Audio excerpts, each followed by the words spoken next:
John, that looked like a tricky night's work, but you found the punches to unlock a fairly unorthodox opponent there. Yeah, I mean, he was horrible. I knew he'd be awkward. Tony told me how awkward he'd be. And times that by 10, and that's what he got. Tony just said to me off camera there, you do 10 weeks in camp training for a southpaw and he comes out orthodox. I know, typical, isn't it? In the past, is it fair to say that there's been fights where you may well have been losing on points and you may have drifted away and let the fight go? You seem to have the urgency in a second gear tonight. Yeah, definitely. I've got the fuel in me now. I can go through the gears. At middleweight, I didn't have that. I was dead on the weight.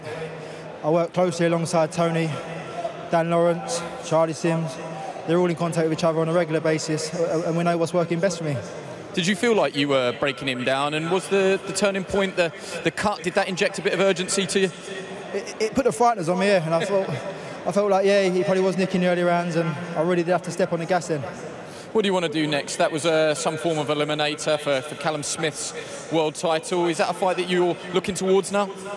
Yeah, I mean, on that performance, I don't want a world title, but styles make fights, and I believe I can beat the best on the day. What would you have to do to beat Callum Smith? Against any of them, Rocky Fielding, Canelo, Callum Smith, you've got to be on your A game. You've got to be 110%, and when that event comes, I will be. I hope you don't mind me saying this on camera, but after you lost for the British title for the third time, there were stories that you went away and you did some security training and you thought that maybe boxing wasn't going to work out for you. Are you glad that you've stayed in it? Yeah, definitely. I've had the right people around me, family, partner, good sponsors, and they've stuck behind me and they've told me that I can do it and I will do it. And do you think you could go on and win a world title now? I mean, that probably felt like a long time ago where, you know, when you were losing fights to Nick Blackwell, Jack Arnfield. Yeah, definitely. I'm one step away now. OK, let's give a quick word with your trainer, Tony Sims. Tony, was it a frightened corner when he came back with that big cut? Oh, yeah, of course he was. It was a long cut. I thought John's steady pressure was going to get to him anyway. Obviously, the fight was tight when he got cut up, so I needed to put pressure on him more, you know what I mean, and get his shots off. But as you see, John's heavy-handed up at super middleweight. Once he started walking him down, getting the body shots off and the hooks, he was hurting him. Other than the step up in weight, what's been the big change in the man on your shoulder? Well, he was a big puncher at middleweight early doors. He was too tight at the weight, he was struggling at the weight, and he put in a couple of poor performances. That's what happens when you're struggling at the weight, you can't make weight, you've got nothing in you, and you're going into 10 and 12 round fights. Since he's moved up a weight, he's been a different fighter. If you look at all his fights at super middleweight, he's been a complete different fighter. Do you believe he can win a world title at super middleweight? He's got the opportunity, and that's the main thing. And once you're in there for a title fight, a world title fight, anyone can win it. You know, it's there on the night, so he's got a great opportunity now to go and do that. And that tops a pretty good night for the gym and yourself personally. Yeah, we've had a good night tonight. It ain't always like that, but we've had a great night for the gym. Ted Cheeseman's fight, what a fight! Fight of the year, I think. Well done, John.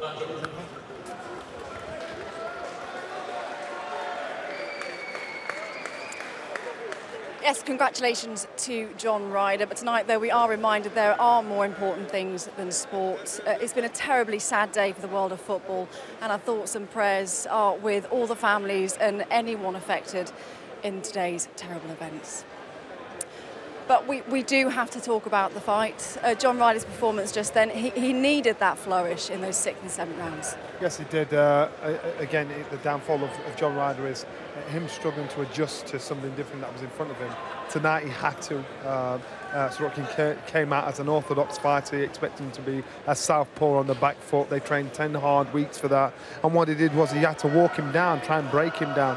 And his style worked in this instance. But he's got to think, when you step up to likes of Canelo or even a Callum Smith, he's got to have a plan B. If he hasn't got a plan B, we're going to see what's happened in the past. So therefore tonight it worked well for him. From beating Sirotkin, it worked well for him. He got away with it. What did you make of it, Joshua? Do you feel he adapted quick enough or not quite? A bit longer than we wanted, but I think he showed great patience. When you have an opponent there who was meant to be a southpaw, trained 10 weeks like Tony Sims said, and he came as an orthodox, completely scrambles your head. But for me, he showed a little patience and it paid off. Those right hooks to the body, I've sparred him before, so I've been hit with them a few times, and they're not nice. And I'm glad to see he paid off. It's his night tonight. He won the fight that he needed to win, and again, he moves on to fight for a world title a world title in his next fight, hopefully. He looks strong out there, and one thing when I've been talking to him, he has been working very hard on is his strength and conditioning. He's working on his legs, and that's where the power comes from. That's what gave me success in the first place. He's strong, he's tough, he's compact. Now he's stepped up to super middleweight, so now all of a sudden he's not going to be the biggest puncher in the schoolyard. So now he's going to work more on skill, as well as power, as well as fitness. All these things have got to come into play now. There's no more second chances now, because when you're at this level, you've got to draw on all your experiences, your wins, your losses, when things are being tougher. So now he's got to make sure it all comes together, because he's in touching distance of boxing for a world title. Well, this was not the start we were expecting. Not at all, but he was struggling to find the target. He was struggling to pin him down. Sirotkin was smart enough and awkward enough to pop, move, throw that looping right hand over the top. And all he could do was be consistent with what he was doing. Come out as a southpaw, try and walk forward, try and break him down. Sirotkin himself, he started to fall to pieces. When we got into the 5th round, he started to fall down and fall to pieces, and that's where the problem started. That's where things got a little bit tough. It almost seemed as though when he had the cut, that gave him the extra edge, Johnny. He went in for the kill. He had to, because it made him desperate. He made him think, right, I need to get this win in. I cannot afford for this fight to be stopped on the cut. Even though the cut was in a bad place, it was pouring out, so he needed to put the pressure on. And if he didn't get it this round or the next round, then it would have been problems, because he would probably gassed out. Based on that performance, Joshua, do you think John could win a world title? Like he said, he has to be 110% on the day.